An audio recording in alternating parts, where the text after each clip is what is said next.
ETV के खास कार्यक्रम आमने सामने में आपका स्वागत है। आज हमारे बीच हैं राज्य मंत्री खेमाराम।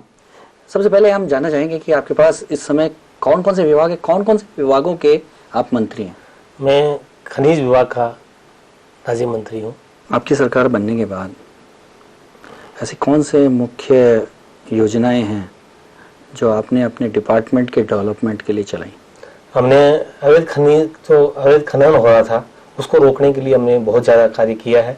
इसके लिए हमने काफ़ी जगह हमने टीम बना करके और हमारे डिपार्टमेंटों को अलग अलग विभाग में अलग अलग जगह छापे डलाए हैं। ये बात कहाँ तक सत्य है कि अभी भी आपके डिपार्टमेंट से वही लोग लाभ उठा रहे हैं जो प्रभावशाली हैं, जो पैसे वाले हैं, जिनकी आप तक अप्रोच है?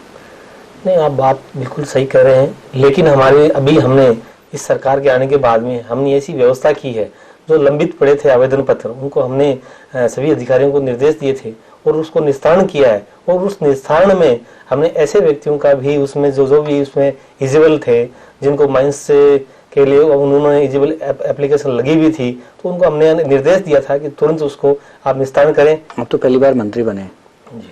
ज़्यादातर आपका एक कार्यकाल जनता के रूप में बीता है जी। आपने विभाग में आने के बाद देखा होगा कि प्रभावशाली लोग ही सारी योजनाओं का लाभ उठाते हैं। बिल्कुल ये आप कह रहे हो, लेकिन हमारे सरकार आने के बाद में ऐसी बात नहीं है। हमने जितने भी जो इस ढंग की व्यवस्था थी उस व्यवस्था में हमने काफ़ी परिवर्तन भी किया है।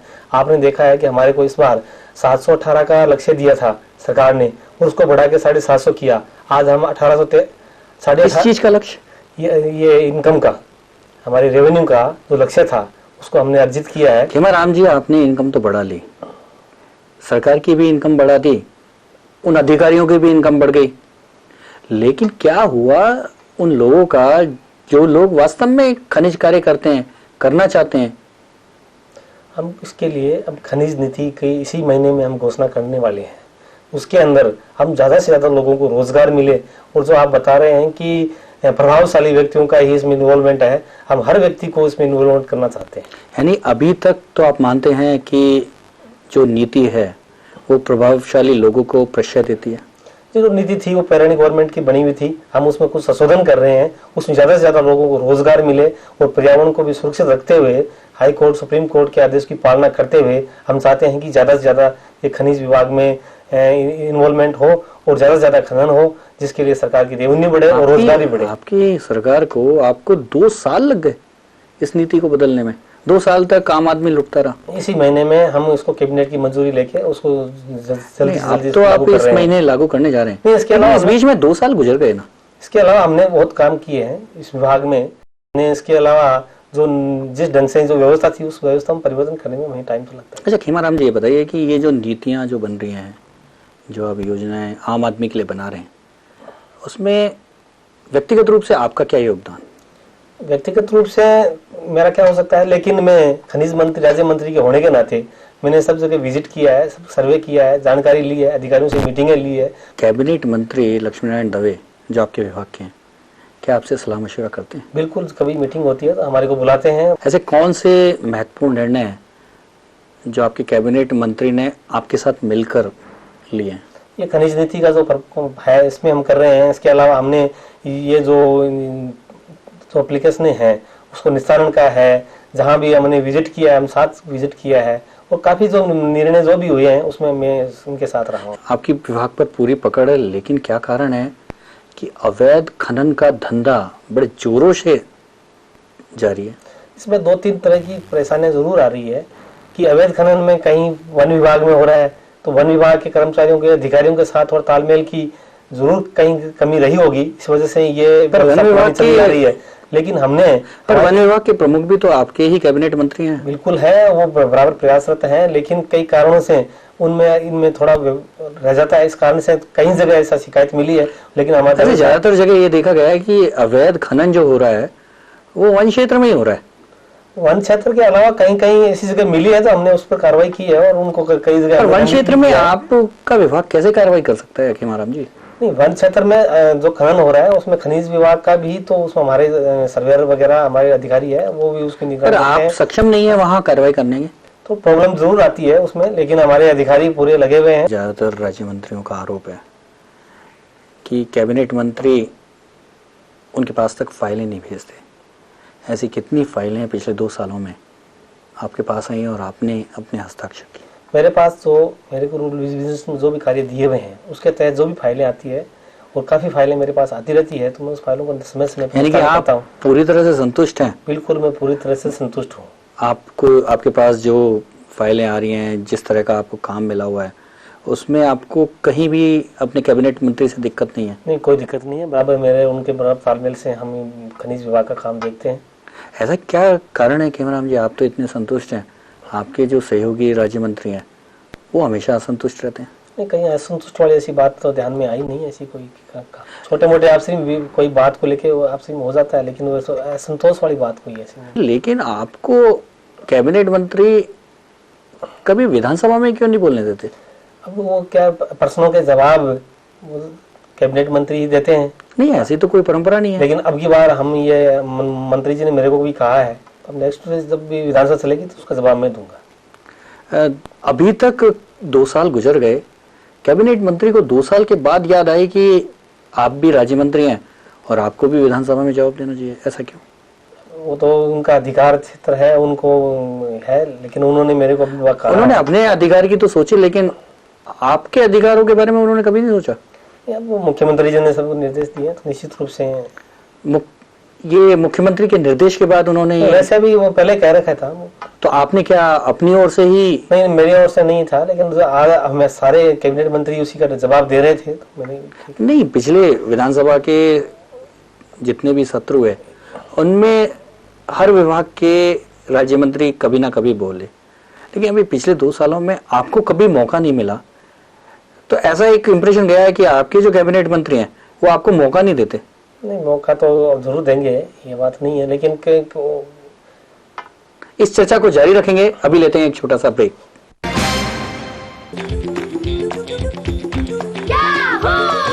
चलो चले आओ खेले, चलो चले आओ खेले, मस्ती का सफर, स्वाद की लहर, घूमो घूमो और मांगो मोर,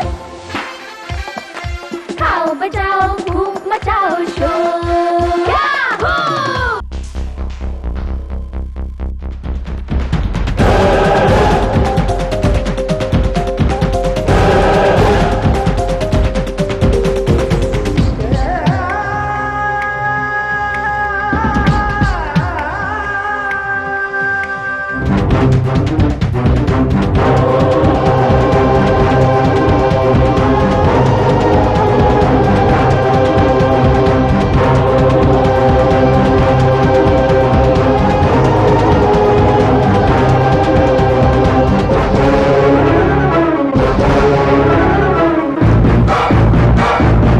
दास्ताने जुर्म सोमवार से शुक्रवार रात 9:30 बजे। इस कार्यक्रम के सह प्रायोजक हैं वेस्टर्न क्लॉक, भारत का पहला colour TV with इनबोल clock.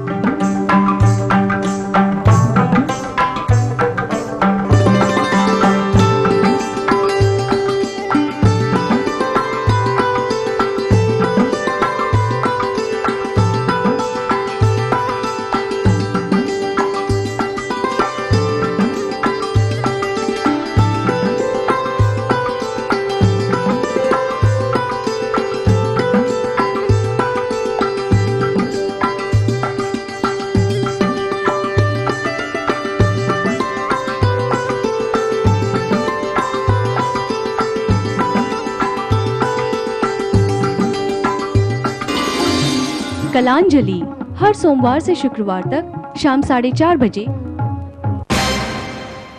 Break के बाद आमने सामने में आपका एक बार फिर स्वागत है। हमारे बीच हैं राज्य मंत्री खेमाराम जी। हाँ, जाने से पहले चर्चा हो रही थी आपके कैबिनेट मंत्री काफी सख्त हैं, आपको कामकाज का मौका नहीं देते। कामकाज तो देते ही हैं, मौका क्यों नहीं देते हैं?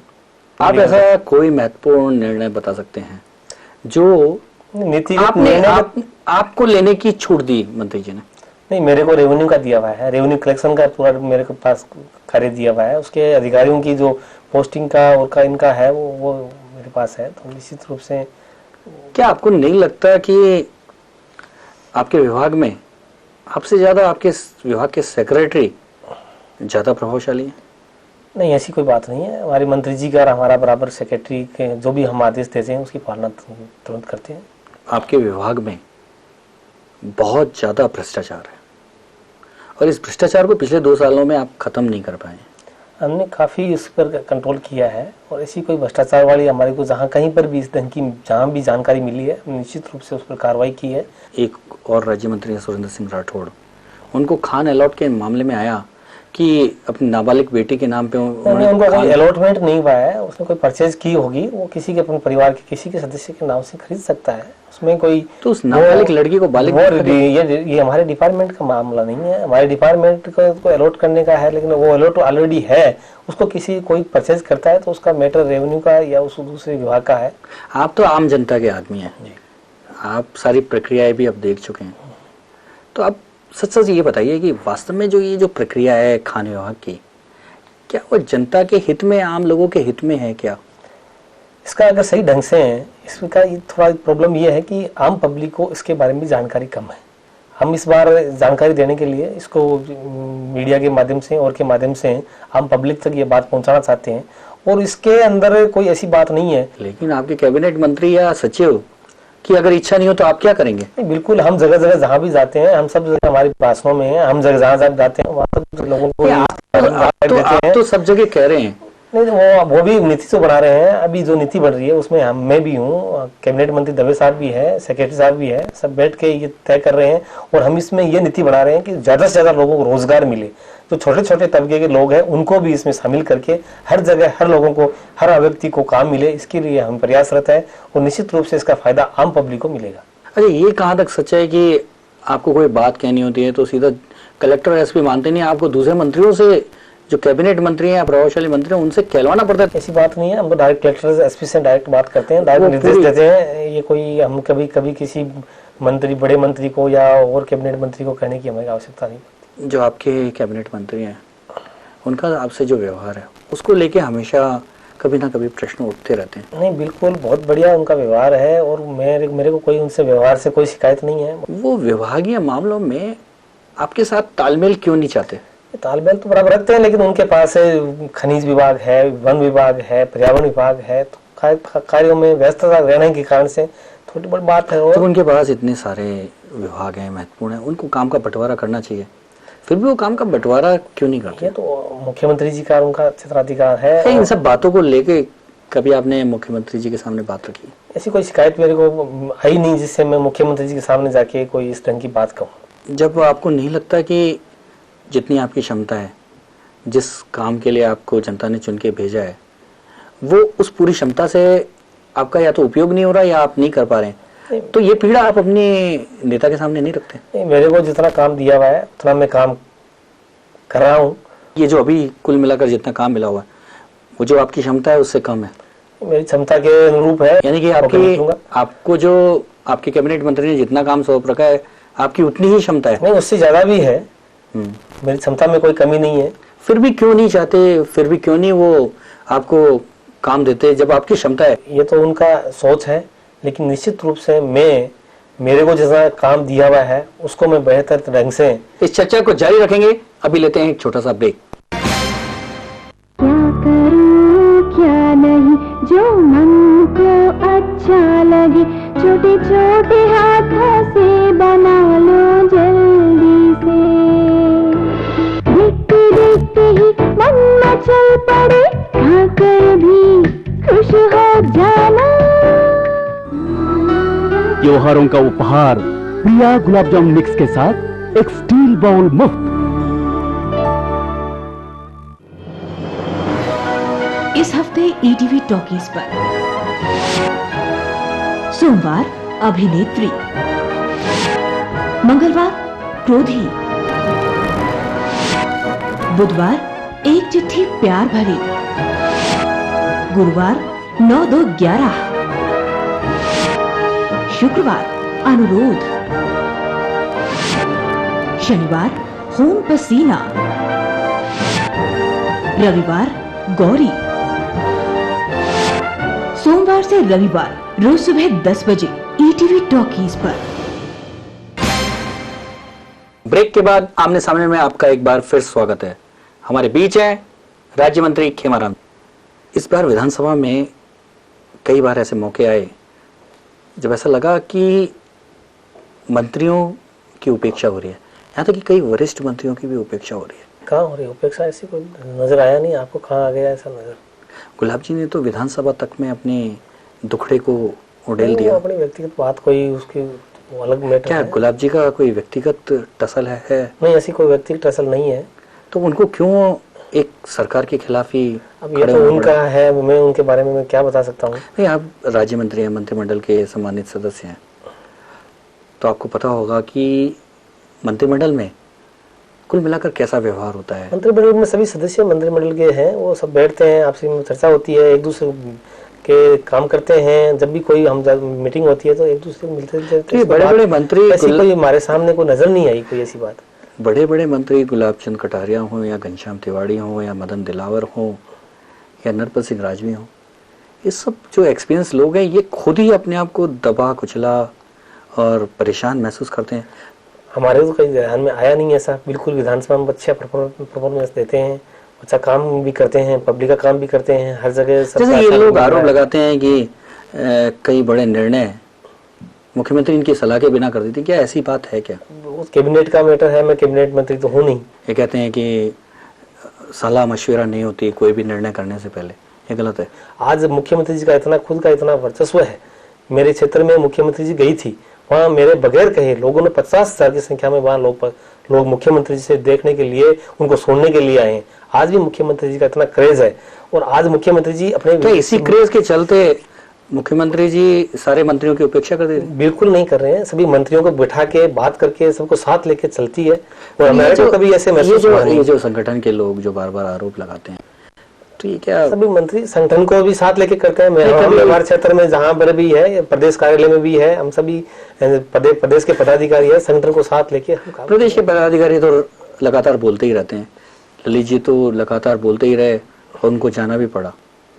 अब कटारिया जी, घनश्याम जी और ये लोग सभी बोल रहे हैं। मुख्यमंत्री जी सबको बिल्कुल सबको अपने परिवार के साथ जैसे बैठ के बात करते हैं वैसे हम सबसे बात। तो क्या ये लोग मुख्यमंत्री के खिलाफ कोई अभियान के कारण इस तरह की कोई चर्चा नहीं है, ना कोई ऐसी कोई बात है अभियान के। वो एक मैटर ऐसा था, उसमें उन्होंने अपनी व्यक्तिगत बात कोई उन्होंने कह दी, उस बात को लेकर मीडिया में और में सब में इस ढंग की जो बात है। अच्छा, ये जो पूरा स्मारक बिल जो आया, इसको लेकर जो एक पक्ष गुलाब जी, घनश्याम जी और ये लोग, ये एक पक्ष जो बात कह रहा है कि हमसे सलाह मशवरा नहीं की गई, क्या ये बात सही है?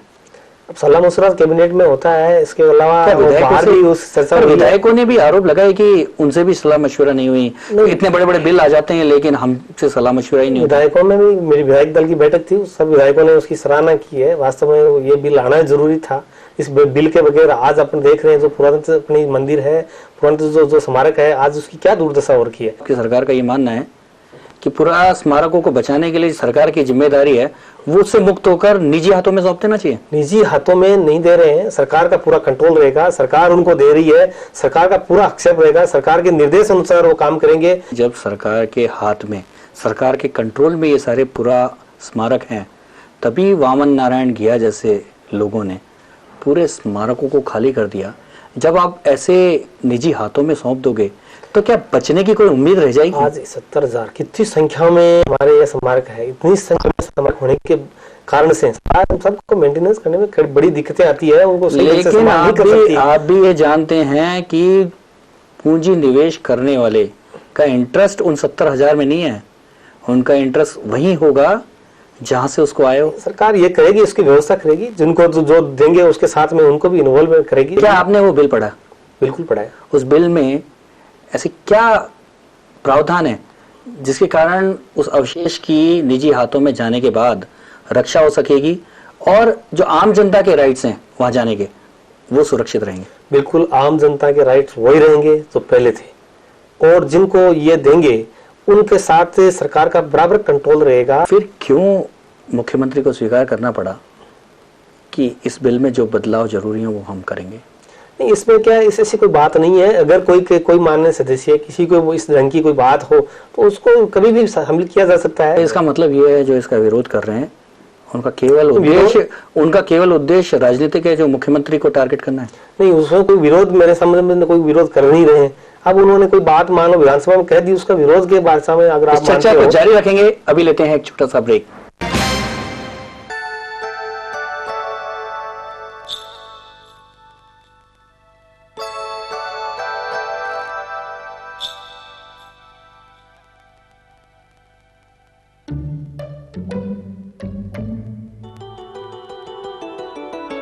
स्वाद है इसका न्यारा, प्रिया प्रिया, खुशबू है प्यारा प्यारा, प्रिया प्रिया, दूर से लुभाए इसकी महक, खाने को ललचाए जी भर के। प्रिया को अपनाना एक शान है, अपनों में मिलता सम्मान है। दावत में प्रिया रहे तो खुशहाली। प्रिया सांभार, रसम और गरम मसाला पाउडर।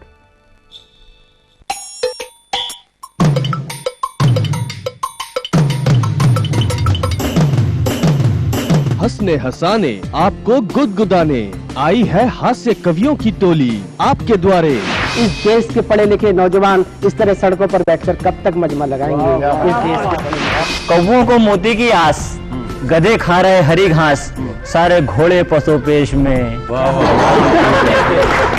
प्यार वेदों की ऋचा, प्यार तुलसी की चौपाई है, प्यार मासूम बच्चे की मुस्कान है और प्यार मुस्कुराता हिंदुस्तान है। गुदगुदी में आ गए तो मुस्कुराइए और स्वस्थ रहना है तो सब हंसिए हंसाइए। गुदगुदी रविवार रात 10:30 बजे। ब्रेक के बाद आमने सामने में आपका एक बार फिर स्वागत है। हमारे बीच है राज्य मंत्री खेमाराम जी। ये जो विरोध हो रहा है, ये विधायकों की सेपरेट मीटिंग हुई है, तो क्या ये सब केवल सत्ता को लेकर जो संघर्ष हो रहा है उसी के कारण है? ऐसी कोई मीटिंग नहीं हुई है, ना कोई मेरे ध्यान में है। मीटिंग होती है तो हमारे को बुलाते हैं, उसमें केवल संघ से जुड़े हुए, आरएसएस से जुड़े हुए संघ से जुड़ा हुआ हूँ। ये नहीं है कि मैं संघ से जुड़ा। आपको क्यों नहीं बुलाया गया? ऐसी कोई मीटिंग थी नहीं इस ढंग की कोई, जिससे कोई सभी विधायकों को बुलाया जाए, मंत्रियों को बुलाया जाए। लेकिन वहां जिस तरह की ऐसा कोई वो नहीं है। जो बैठते हैं अपन बैठे हैं, कुछ चर्चा चली तो चर्चा चली गई होगी ऐसी। कभी कोई बिल का विरोध होता है, कभी सेज का विरोध होता है, कभी और हकीकत की किताब को लेके, इमैनुअल मिशन पे कार्रवाई को लेके विरोध हो जाता है, और हर मामले में मुख्यमंत्री को ही ये मंत्री टारगेट बनाते हैं। ऐसा क्यों?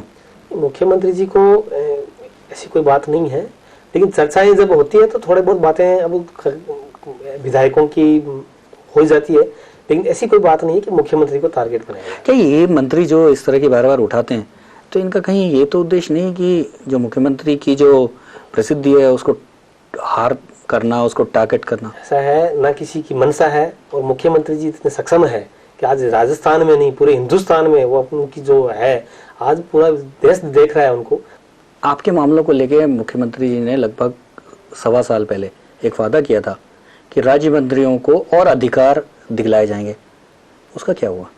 वो मुख्यमंत्री जी का है और वो निश्चित रूप से उन्होंने वादा किया है, निश्चित रूप से। पर वो क्या 1.25 साल लग गए, अभी तक वो अधिकार आप लोगों को मिल नहीं पाए? अधिकार हमारे पास बहुत है राज्य मंत्रियों के पास। फिर मुख्यमंत्री जी को ये क्यों कहना पड़ा? ऐसी कोई शिकायत किसी मंत्रीगण ने की नहीं, लेकिन फिर भी ये मुख्यमंत्री की मंशा थी। मुख्यमंत्री की मंशा थी कि और अधिकार दिलाएं, तो उनकी मंशा है ये। तो 1.25 साल में मंशा आपकी कोई पूरी नहीं हुई, उसके लिए तो आपने कभी वापस उनको याद दिलाया कि हमारे पास याद दिलाने की जरूरत नहीं है, मुख्यमंत्री जी खुद ही जागरूक है, ऐसी बात नहीं है। क्यों मुख्यमंत्री जी को याद दिलाने में डर लगता है? नहीं, डर काहे का लगता है? मुख्यमंत्री जी बराबर हम संपर्क में मिलते रहते हैं, हमारी मीटिंगें होती रहती है। अच्छा, लास्ट बार आप मुख्यमंत्री से कब मिले? अभी हम तो 3 दिन पहले ही मिले। क्या चर्चा हुई उनसे? चर्चा अपने विभाग के बारे में हुई और उस कॉन्स्टिट्यूंसी के बारे में हुई। क्या चर्चा थी विभाग के बारे में? मुख्य रूप से क्या चर्चा थी? खनिज नीति में जो हम इसमें जो इम्प्लीमेंटेशन कर रहे हैं, दवे साहब के हमारे बीच में, दोनों हम साथ मिले थे। कभी आप अकेले मिले मुख्यमंत्री से? कई बार मिलता रहता हूँ अकेले। मैं झालावाड़ का प्रभारी मंत्री हूँ। झालावाड़ को देखते हैं और अपने विधानसभा क्षेत्र को देखते हैं तो आपको क्या लगता है? नहीं, मेरे क्षेत्र में भी झालावाड़ से कम काम नहीं हुए। फिर क्यों विधायक हमेशा ये कहते रहते हैं हमारे काम नहीं हो रहे, नहीं, विधायक ऐसी बात कोई नहीं कहते। विधायक तो सभी मुख्यमंत्री जी को इतने धन्यवाद देते हैं, मैं भी जब भी मिलता हूँ देखता हूँ इतने विधायक आते हैं वो सब ये धन्यवाद देते हैं कि हमारे ये काम हुआ है, वो काम हुआ है। ये कभी कोई शिकायत नहीं मेरे सामने कभी ध्यान में नहीं आई कि कोई एमएलए ये जगह कहा कि मेरे ये नहीं हुआ, ये नहीं हुआ। यानी सब जगह अच्छा ही अच्छा है, बिल्कुल, कहीं कुछ गड़बड़ नहीं है, गड़बड़ कहीं नजर ही नहीं आ रहा है ऐसी जगह। तो यानी कि अब ये जो बार बार बीच बीच में आवाजें उठती हैं ये सब गलत है। नहीं, आवाजें काहे की उठ रही है, तो कोई ऐसी कोई बात, कोई आवाजें उठने वाली बात मेरे समझ में तो कोई आई नहीं, लेकिन अगर आप बता रहे हैं तो आपके ही विधायक, आपके ही कार्यकर्ता बीच बीच में आवाजें उठाते रहते हैं, वो सारी बातें गलत हैं। बिल्कुल गलत है, ऐसी कोई ध्यान में मेरे तो आई नहीं। आप पहली बार विधानसभा में भी पहली बार आए हैं जी। विधानसभा में आप मंत्री के तौर पे पहली बार कब बोले? मंत्री के बारे में मैं विधानसभा में बोलने का मेरे को मौका नहीं मिला। तो क्योंकि आप तो जब से विधायक है तब से ही मंत्री हैं। नहीं, मैं सेकंड में बना था, इसलिए मैं जब विधायक था तब मैं जरूर बोला था। मंत्री बनने के बाद आपका वो अधिकार भी छिन गया लगभग, तो आपको कैसा लगता है कि आप एक और मंत्री बना दिए गए हैं, विधानसभा की बात उठा नहीं सकते अपने क्षेत्र की और अपने विभाग की बात बोल नहीं सकते, कैसा लगता है? हमारे क्षेत्र की बात क्या उठानी है, हम सरकार में मंत्री है, मुख्यमंत्री जी इतनी मेहरबान है तो आपको कोई भी लगता काम नहीं लेकर जाए वो काम हमारा हो जाता है, तो ऐसी कोई उठाने की आपको लगता नहीं है कि आपके क्षेत्र के लोग कहते हैं कि हमारा जो प्रतिनिधि है वो विधानसभा में चुप बैठा रहता है? नहीं, उनको पता है मैंने मेरे क्षेत्र में कितना काम किया है। राज्य मंत्री के तौर पे आपको काफी सुविधाएं मिली हुई हैं, तो क्या आपको लगता है कि जो सुविधाएं मिली हैं उसके अनुसार आप और अपनी योग्यता के अनुसार आप परफॉर्म कर पा रहे हैं, आप समाज को उतना दे पा रहे हैं? मुख्यमंत्री जी ने जितनी भी सुविधाएं दे रखी है उसके हिसाब से हम तो काम कर रहे हैं, हमें जितनी भी सुविधा दे उसकी सुविधा के अनुरूप हम काम कर रहे हैं, उनसे बेहतर काम कर रहे हैं। जो दूसरे राज्य मंत्री हैं जिन्हें और अधिकार चाहिए उन्हें इसके लिए संगठित होकर संघर्ष करना चाहिए। कोई संगठित वाली ऐसी बात आई नहीं कभी, न चर्चा हुई कभी। आपका मुख्यमंत्री जी से अगली बार कब मिलने का प्रोग्राम है? मुख्यमंत्री से मैं कल ही मिलूंगा। क्या विषय रहेगा? विषय में झालावाड़ के बारे में मैं चर्चा करूंगा, झालावाड़ जाने का कार्यक्रम बना रहा हूँ।